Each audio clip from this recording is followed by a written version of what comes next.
Hi friends, welcome back to my channel, your online teacher. അപ്പോൾ +1 അക്കൗണ്ടൻസിയുടെ pass mark സീരീസിലെ രണ്ടാമത്തെ question ആണ്, രണ്ടാമത്തെ വീഡിയോ ആണിത് നമ്മൾ ചെയ്യുന്നത്.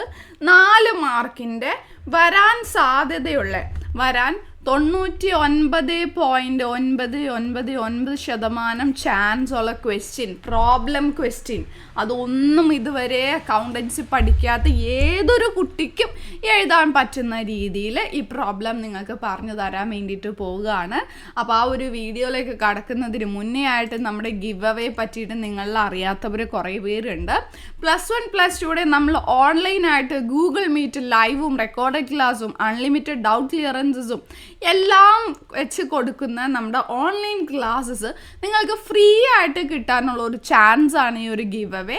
ഇതിൽ നിങ്ങൾ 3 കാര്യം ചെയ്താൽ മതി. യോർ ഓൺലൈൻ ടീച്ചർ 1 എന്ന് പറയുന്ന നമ്മുടെ പേജ് ഫോളോ ചെയ്യുക. അതിൽ നമ്മൾ ഈ ഒരു പോസ്റ്റ് ഇട്ടിട്ടുണ്ട്, അതിന് ലൈക്ക് ആൻഡ് കമൻറ്റ് ചെയ്ത് ഈ പേജ് മെൻഷൻ ചെയ്ത് നിങ്ങളുടെ സ്റ്റോറി ആക്കി കഴിഞ്ഞാൽ തിരഞ്ഞെടുക്കുന്ന ഭാഗ്യശാലിയിൽ ഒരാൾ നിങ്ങളായേക്കാം. അപ്പം നമ്മുടെ ക്ലാസ്സുകളും എല്ലാം നിങ്ങൾക്ക് ഫ്രീ ആയിട്ട് കിട്ടും. സോ മാക്സിമം നിങ്ങളുടെ ഫ്രണ്ട്സിലേക്ക് ഇത് ഷെയർ ചെയ്ത് കൊടുക്കുക. ഓക്കെ, സോ നമുക്ക് ഈ ഒരു ക്വസ്റ്റ്യൻ നമുക്ക് നോക്കാം. പാസ് മാർക്ക് സീരീസ് +1 അക്കൗണ്ടൻസിയിലെ നമ്മൾ ഒരു ക്വസ്റ്റ്യൻ ഇന്നലെ ചെയ്തിരുന്നു, അതും പ്രോബ്ലം ക്വസ്റ്റ്യൻ ആയിരുന്നു. 2 മാർക്സിൻ്റെ ഒരു ക്വസ്റ്റ്യൻ ആണ് ഇന്നലെ ചെയ്തത്. 2 മാർക്കിൻ്റെ കോസ്റ്റ് ഓഫ് ഗുഡ്സ് സോൾഡ് കാണുന്നതിന് വേണ്ടിയിട്ടുള്ള ഒരു ക്വസ്റ്റ്യൻ ചെയ്തിരുന്നു.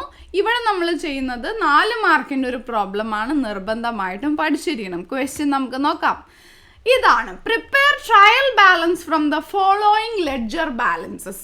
നമുക്ക് കുറേ അക്കൗണ്ടുകളും കുറേ നമ്പേഴ്സും തന്നിട്ട് നമ്മളോട് ലെഡ്ജർ ബാലൻസ് വെച്ചിട്ട് ഈ ഒരു ട്രയൽ ബാലൻസ് പ്രിപ്പയർ ചെയ്യാനാണ് പറഞ്ഞിരിക്കുന്നത്. വളരെ സിമ്പിളായിട്ട് യാതൊരു കാൽക്കുലേഷൻസും ഇല്ലാതെ സുഖമായിട്ട് പെട്ടെന്ന് 4 മാർക്ക് നേടാൻ പറ്റിയ ഒരു ചോദ്യമാണിത്. ഓക്കെ, അപ്പം അതിന് വേണ്ടിയിട്ട് നിങ്ങൾ രണ്ട് കാര്യമാണ് അറിഞ്ഞിരിക്കേണ്ടത്.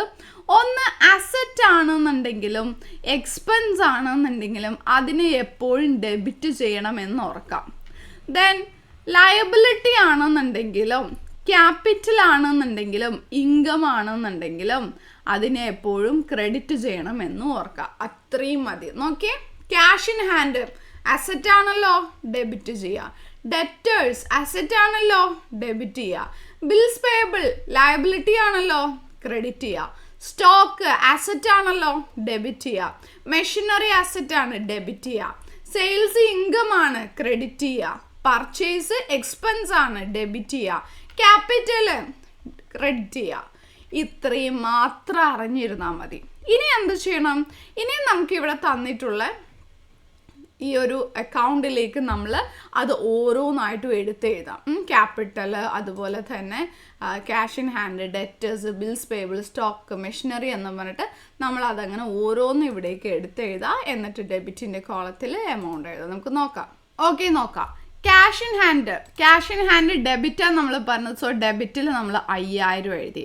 ഡെറ്റേഴ്സ് നമ്മൾ ഡെബിറ്റ് ചെയ്യണമെന്ന് പറഞ്ഞു, അപ്പോൾ ഡെബിറ്റിൻ്റെ അവിടെ 25,000 എഴുതി.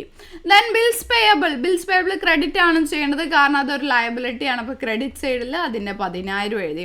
സ്റ്റോക്ക് 14,000 രൂപ അസറ്റ് ആയതുകൊണ്ട് 14,000 ഡെബിറ്റ് സൈഡിൽ എഴുതി. ദെൻ മെഷീനറിയും അസറ്റ് ആണ്, അതുകൊണ്ട് 16,000 രൂപ നമ്മൾ ഡെബിറ്റ് സൈഡിൽ എഴുതി. ദെൻ സെയിൽസ് എന്ന് പറയുന്നത് ഒരു ഇൻകം ആണ്, അപ്പോൾ ഈ 30,000 രൂപ ഇൻകം ആയതുകൊണ്ട് നമ്മൾ ക്രെഡിറ്റ് സൈഡിൽ എഴുതി. ദെൻ പർച്ചേസസ് എന്ന് പറയുന്നത് ഒരു എക്സ്പെൻസ് ആണ്, സോ 20,000 ഡെബിറ്റ് ചെയ്തു 20,000. ദെൻ ക്യാപിറ്റലിനെ ക്രെഡിറ്റ് ആണ് ഓൾവേസ് ചെയ്യേണ്ടത്, 40,000 നമ്മൾ ക്രെഡിറ്റ് സൈഡിൽ എഴുതി. ഇനി ഇത് നമ്മൾ ടോട്ടൽ ചെയ്ത് നോക്കിക്കഴിഞ്ഞാൽ ഡെബിറ്റ് സൈഡിലെ ടോട്ടൽ 80,000 കിട്ടും, ക്രെഡിറ്റ് സൈഡിലെ ടോട്ടലും 80,000 കിട്ടും. ഓക്കെ, ഇങ്ങനെയാണ് പ്രോബ്ലം ചെയ്യുന്നത്. പക്ഷേ ഇൻ കേസ് നമ്മൾ എല്ലാം എഴുതിയതും കറക്റ്റ് ആണ്, എന്നിട്ടും നമുക്ക് എന്തെങ്കിലും ഒരു കുറവ് വന്നു, 2 സൈഡിലും ഒരേ ബാലൻസ് അല്ല, ഇപ്പോൾ ഇവിടെ 80,000 ഇവിടെ 78,000 വന്നെങ്കിൽ നമ്മൾ എന്ത് ചെയ്യണം എന്ന് വെച്ചാൽ 2,000 രൂപ കുറവുണ്ടല്ലോ, അതിന് നമ്മൾ എന്തെന്ന് പറഞ്ഞിട്ട് എഴുതണം? സസ്പെൻസ് അക്കൗണ്ട് എന്ന് പറഞ്ഞിട്ട് എഴുതി വെച്ചേക്കാം. അപ്പോൾ നമ്മുടെ ടാലി ആവില്ല, 80,000 എന്ന് പറഞ്ഞിട്ട് ടാലി ആകും. ഓക്കെ, അങ്ങനെയാണ് ഒരു സിമ്പിളായിട്ട് നമ്മളൊരു ട്രയൽ ബാലൻസ് പ്രിപ്പയർ ചെയ്യുന്നത്. അപ്പോൾ നിർബന്ധമായിട്ടും പഠിക്കുക. ഇതേപോലെയുള്ള വീഡിയോസ് ഇനി വേണമെന്ന് നിങ്ങൾ ഈ ഒരു വീഡിയോ ലൈക്ക് ചെയ്ത് താഴെ കമൻറ്റ് ചെയ്ത് അറിയിക്കുക കേട്ടോ. താങ്ക്